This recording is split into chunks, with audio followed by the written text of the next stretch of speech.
transmitted to her. About her whole being, so full of life and beauty, there was a peculiarly bewitching mixture of slyness and carelessness, of artificiality and simplicity, of composure and frolicsomeness. About everything she did or said, about every action of hers, there clung a delicate, fine charm, in which an individual power was manifest at work. And her face was ever changing, working too. It expressed, almost at the same time, irony, dreaminess, and passion. Various emotions, delicate and quick-changing as the shadows of clouds on a sunny day of wind, chased one another continually over her lips and eyes. Each of her adorers was necessary to her. Byelovzorov, whom she sometimes called "my wild beast," and sometimes simply "mine," would gladly have flung himself into the fire for her sake. With little confidence in his intellectual abilities and other qualities, he was forever offering her marriage, hinting that the others were merely hanging about with no serious intention. Meidanov responded to the poetic fibres of her nature. A man of rather cold temperament, like almost all writers, he forced himself to convince her, and perhaps himself, that he adored her, sang her praises in endless verses, and read them to her with a peculiar enthusiasm, at once affected and sincere. She sympathized with him, and at the same time jeered at him a little. She had no great faith in him, and after listening to his outpourings, she would make him read Pushkin, as she said, to clear the air. Lushin, the ironical doctor, so cynical in words, knew her better than any of them, and loved her more than all, though he abused her to her face and behind her back. She could not help respecting him, but made him smart for it, and at times, with a peculiar malignant pleasure, made him feel that he too was at her mercy. "I'm a flirt, I'm heartless, I'm an actress in my instincts," she said to him one day in my presence. "Well and good. Give me your hand then. I'll stick this pin in it. You'll be ashamed of this young man seeing it. It will hurt you. But you'll laugh for all that, you truthful person." Lushin crimsoned, turned away, bit his lips, but ended by submitting his hand. She pricked it, and he did in fact begin to laugh. And she laughed, thrusting the pin in pretty deeply, and peeping into his eyes, which he vainly strove to keep in other directions. I understood least of all the relations existing between Zinaïda and Count Malevsky. He was handsome, clever, and adroit, but something equivocal, something false in him was apparent even to me, a boy of 16, and I marvelled that Zinaïda did not notice it. But possibly she did notice this element of falsity really, and was not repelled by it.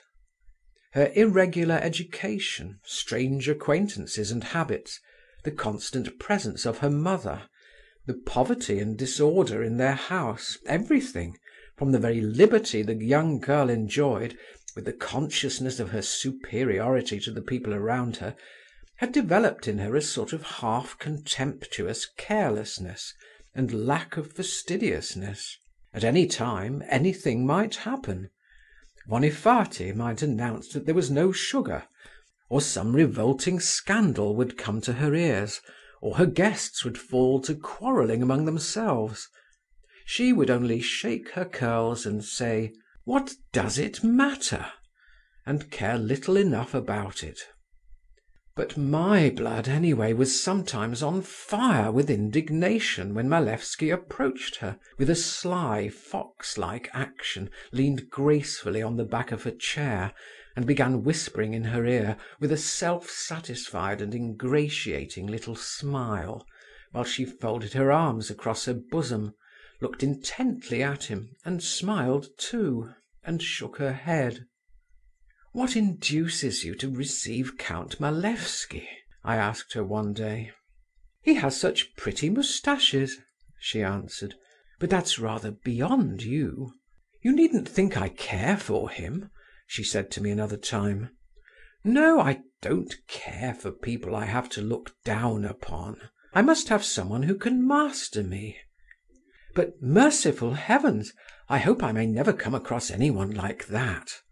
I don't want to be caught in anyone's claws, not for anything." "You'll never be in love, then? And you, don't I love you?" she said, and she flicked me on the nose with the tip of her glove. Yes, Zinaïda amused herself hugely at my expense. For 3 weeks I saw her every day. And what she didn't do with me! She rarely came to see us, and I was not sorry for it. In our house she was transformed into a young lady, a young princess, and I was a little overawed by her. I was afraid of betraying myself before my mother. She had taken a great dislike to Zinaïda, and kept a hostile eye upon us. My father I was not so much afraid of. He seemed not to notice me. He talked little to her, but always with special cleverness and significance. I gave up working and reading. I even gave up walking about the neighbourhood and riding my horse. Like a beetle tied by the leg, I moved continually round and round my beloved little lodge. I would gladly have stopped there altogether, it seemed, but that was impossible. My mother scolded me, and sometimes Zinaïda herself drove me away. Then I used to shut myself up in my room, or go down to the very end of the garden, and climbing into what was left of a tall stone greenhouse, now in ruins, sit for hours with my legs hanging over the wall that looked onto the road, gazing and seeing nothing.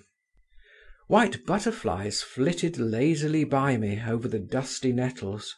A saucy sparrow settled not far off on the half-crumbling red brickwork and twittered irritably, incessantly twisting and turning and preening his tail feathers. The still mistrustful rooks cawed now and then, sitting high up on the bare top of a birch tree. The sun and wind played softly on its pliant branches. The tinkle of the bells of the Don monastery floated across to me from time to time, peaceful and dreary, while I sat, gazed, listened, and was filled full of a nameless sensation in which all was contained: sadness and joy and the foretaste of the future, and the desire and dread of life. But at that time I understood nothing of it, and I could have given a name to nothing of all that was passing at random within me, or should have called it all by one name, the name of Zinaïda. Zinaïda continued to play cat and mouse with me. She flirted with me, and I was all agitation and rapture. Then she would suddenly thrust me away, and I dared not go near her, dared not look at her. I remember she was very cold to me for several days together. I was completely crushed, and creeping timidly to their lodge, tried to keep close to the old princess, regardless of the circumstance that she was particularly scolding and grumbling just at that time. Her financial affairs had been going badly, and she had already had 2 explanations with the police officials. One day I was walking in the garden beside the familiar fence, and I caught sight of Zinaïda. Leaning on both arms, she was sitting on the grass, not stirring a muscle. I was about to make off cautiously, but she suddenly raised her head and beckoned me imperiously. My heart failed me. I did not understand her at first. She repeated her signal. I promptly jumped over the fence and ran joyfully up to her, but she brought me to a halt with a look, and motioned me to the path 2 paces from her. In confusion, not knowing what to do, I fell on my knees at the edge of the path. She was so pale.